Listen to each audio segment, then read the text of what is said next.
Hi everyone, welcome to Rizwan Faisal YouTube channel. लें जी, Asia cup का खात्मा हो गया और इंतहाई अफसोस के साथ खात्मा पाकिस्तान की हार पर हुआ। चलें, पहला शुक्र तो ये अदा करें कि हम जो है वो ये फाइनल मैच इंडिया से नहीं हारे या अफगानिस्तान से नहीं हारे। क्योंकि जब ये टूर्नामेंट शुरू हुआ था तो हम लोग ये सोच रहे थे कि जी ये पाकिस्तान और इंडिया की बेस्ट ऑफ 3 सीरीज है, जिसका पहला मैच जो है वो लीग होगा और फिर सुपर 4 में और फिर हम फाइनल में इंडिया को फेस करेंगे। और फॉर्चुनेटली हमने जो अफगानिस्तान और इंडिया के खिलाफ मैच जीते हैं उसमें हमारी गलतियों के बावजूद हमारी टीम एक्सपोज नहीं हुई। फाइनल हम श्रीलंका से आ रहे हैं और जैसे कि आप जानते हैं कि जी सोशल मीडिया के ऊपर जी श्रीलंका उस वक्त आई थी और श्रीलंका ने हमारा हेल्प आउट किया था, चलिए श्रीलंका का मुल्क दिवालिया है, दिस एंड दैट, इस तरह की रीजन है जिसकी वजह से हम अपने आप को खुश फहमी में मुब्तला रख रहे हैं और अपने आप को दिलासा दे रहे हैं कि भाई हमारी टीम हार गई है। आप ये देखें कि एक ऐसा मैच जो टोटल हमारे हाथ में था, यानी कि हम इस मैच में पहले 10 ओवरों के बाद ये सोच रहे थे कि जी ये तो मज़ा ही नहीं आया, हमें तो यार थोड़ा स्कोर तो करने दो, यार उनको खेलने तो दो थोड़ा सा, हम लोग किस तरह स्कोर करेंगे तो मैच का मज़ा नहीं आएगा और ये तो मैच एक साइडेड हो जाएगा और एक हम कंप्रीहेंसिवली मैच जीत जाएंगे। उसके बाद श्रीलंकन बैट्समैनों की जो तगड़ी परफॉर्मेंस है और उनकी ज़बरदस्त परफॉर्मेंस है उसने मैच का पासा पलट दिया। और यहाँ पर जो सबसे मेन और बुनियादी बात नज़र आती है वो बाबर आजम की कप्तानी पर सवाल उठते हैं।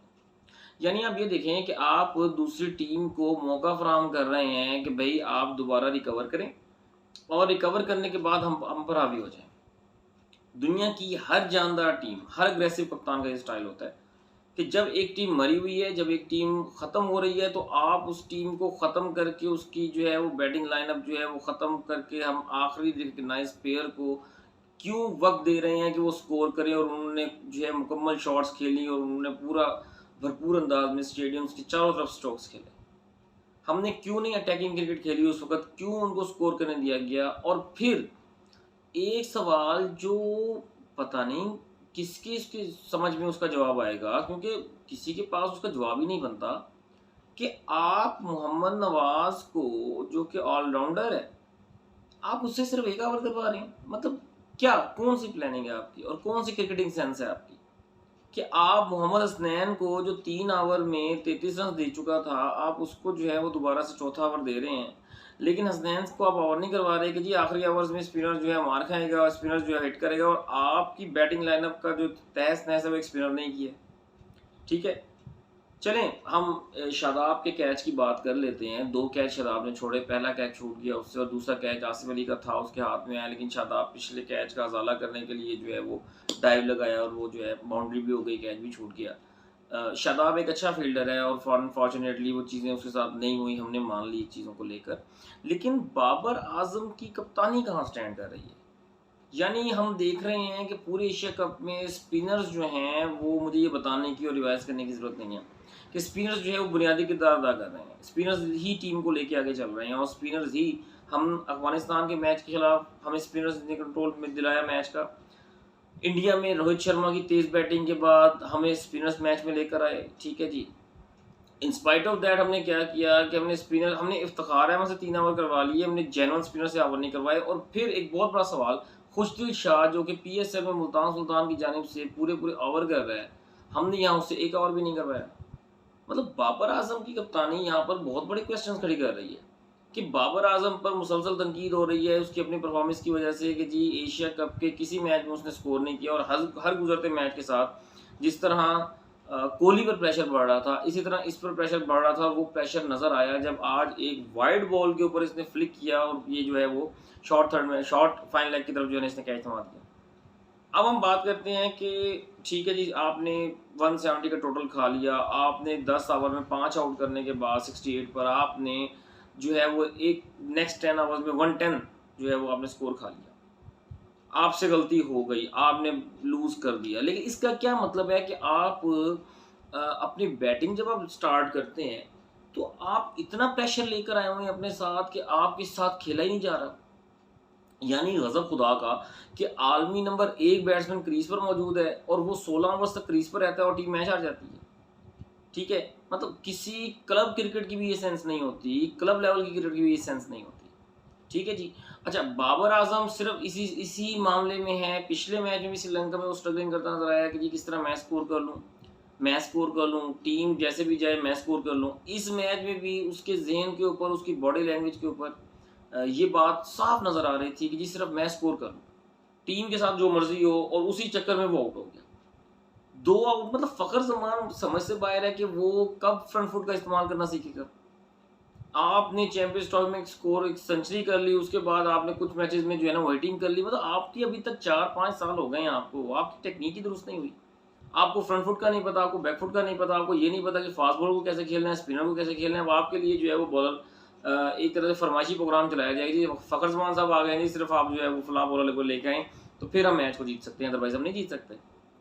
ठीक है, रिजवान साहब को ये कहा जाए कि जी आप ऐसा है कि आपके लिए सिर्फ लेग पर बॉल दी जाए, ऑफ के लिए आपके पास खेलने को शॉट ही नहीं है, ऑफ पे भी बॉल आएगी तो आप उसे घसीट कर लेग की तरफ खेल लेके जाएंगे और आप आलमी नंबर 1 बैट्समैन है।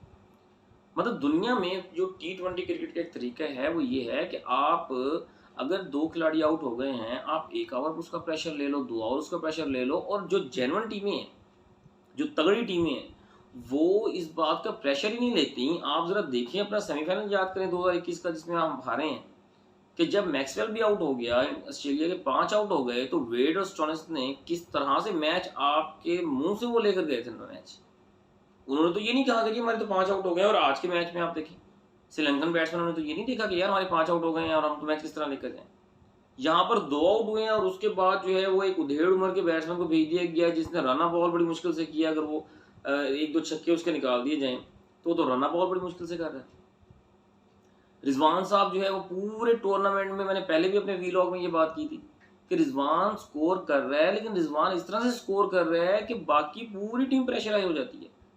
आज आपकी टीम खुशदिल शाह की वजह से नहीं हारी, शादाब की वजह से नहीं हारी, या आसिफ की वजह से नहीं हारी, या नवाज की वजह से नहीं हारी। आपकी टीम हारी है जो रिजवान और इफ्तिखार ने बैटिंग की है, और जिस सेंस में बैटिंग की है। मतलब हो सकता है कि आप एक आधा मैच या 2 मैच आप जीत जाएंगे जब आप आखिरी 6 ओवरों में एक्सेलरेट कर जाएं 70-80 स्कोर, लेकिन ये हर मैच में मौजूदा नहीं हो सकता। आप शुरू में इतना रन रेट नीचे ले जाते हैं कि रिक्वायर्ड रन रेट इतना बढ़ जाता है कि आने वाले जो बैट्समैन है उनके पास वक्त ही नहीं होता। मतलब आपने जब एक्सेलरेट करना शुरू किया है तो उसका 14वां ओवर स्टार्ट हो चुका था और आपके पीछे 8 बैट्समैन पड़े हुए थे। मतलब कौन सी क्रिकेटिंग सेंस आप यूज कर रहे हैं और कौन सा तरीकेकार आप इस्तेमाल कर रहे हैं। आपको सिर्फ रिजवान को ये है कि जी मैं इंडिविजुअली स्कोर कर लूं, और टीम जो है उसको रिक्वायर्ड रन रेट क्या चाहिए या करंट रन रेट और रिक्वायर्ड रन रेट में कितना फर्क है, मुझे उससे कोई सरोकार नहीं है। तो टीम को वो बैट्समैन चाहिए जो टीम के लिए खेल सके। आप हैदर अली को लेकर गए हैं, मिडिल ऑर्डर में आपके पास कोई शुएब मलिक और हफीज के बाद आपके पास कोई तगड़ा, कोई अच्छा, कोई मुस्तनद बैट्समैन ही नहीं है कि जो टीम को जो है वो जिसका मॉडरेट और एग्रेसिव स्टाइल भी हो, जो विकेट भी रोक सके, और वो साथ साथ जो है वो टीम को जो है एक तरह से प्लेटफॉर्म तैयार करके दे जो आपके टेल एंडर है, ताकि वो हिट करके मैच आपसे जीत सके। मतलब आसिफ को आप ये समझते हैं कि जी आसिफ ने आके 2 छक्के मारने, 3 छक्के मारने, उसका सिर्फ इतना ही काम है, इसके अलावा उसका पूरे मैच में कोई काम नहीं है। 2 छक्के 3 छक्के, दैट्स ऑल। आप कब जो बैट्समैन हैं उनको मुकम्मल बैट्समैन के रूप में धारेंगे कि जी अगर आसिफ अगर बैट्समैन है तो मुकम्मल बैट्समैन होना चाहिए, वो at the same time aggressive भी खेल सकता हो, डिफेंसिव भी खेल सकता हो, मॉडरेट भी खेल सकता हो।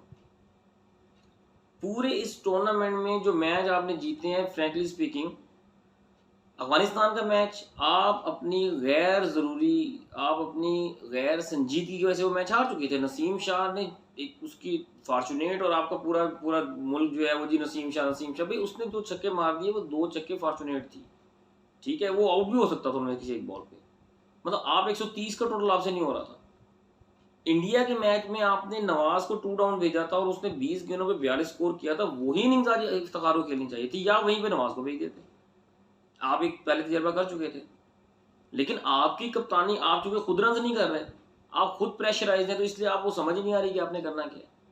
मतलब अगर आप इसी टीम के साथ कि जो 1 महीने के बाद वर्ल्ड कप स्टार्ट हो रहा है, इसी टीम के साथ आप लेकर जा रहे हैं और आपके पास कोई अल्टरनेटिव बंदा नहीं है और आपने कोई और प्लेयर मतलब तैयार नहीं किए हुए, तो आई एम सॉरी टू से ये आपकी टीम वर्ल्ड कप नहीं जीत सकती। आपकी टीम वर्ल्ड कप छोड़े इज्जत तौर पर वापस भी नहीं आ पाएगी।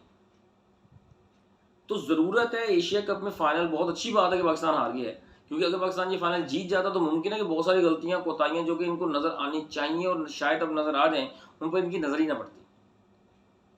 तो अब पाकिस्तान को जरूरत है इस बात की कि पाकिस्तान के T20 वर्ल्ड कप और एशिया कप के दरमियान जो मैचेस हैं, उन T20 मैचेस में पाकिस्तान अपना कम्बिनेशन बेहतर करे, जो गलतियां हैं उनको ठीक करे, अपने बॉलिंग और ख़ास तौर पर मिडिल ऑर्डर और ओपनिंग, हम बात कर रहे हैं कि मिडिल ऑर्डर ठीक नहीं है, आपकी ओपनिंग कहाँ ठीक चल रही है? आपके साबका आलमी नंबर 1 बाबर आजम, करंट आलमी नंबर 1 रिजवान, दोनों ही इस वक्त उस तरह से, रिजवान इस तरह के रन रेट स्कोर कर रहा है कि जो आपके लिए उल्टा मैच फंसवा देता है। मतलब आज दोनों ने मिलाकर जो है वो 80 गेंदों के ऊपर 89 स्कोर किया है, रिजवान ने और इफ्तिखार ने। क्या T20 इस तरह जीती जाती है? इस तरह तो T20 में वही कुछ होता है जो आज होता है, हुआ है। तो इस चीज की जरूरत है कि भाई आप जो है वो इन गलतियों से सीखें, जो ओपनर है वो एक्सेलरेट करना सीखें। मिडिल ऑर्डर के लिए आपको हैदर अली या हारिस सुहेल या और जो है वो प्लेयर्स को लाना पड़ेगा, और अगर आपके पास कुछ नहीं है तो you have to bring back Shoaib Malik, आपको उसे लाना पड़ेगा।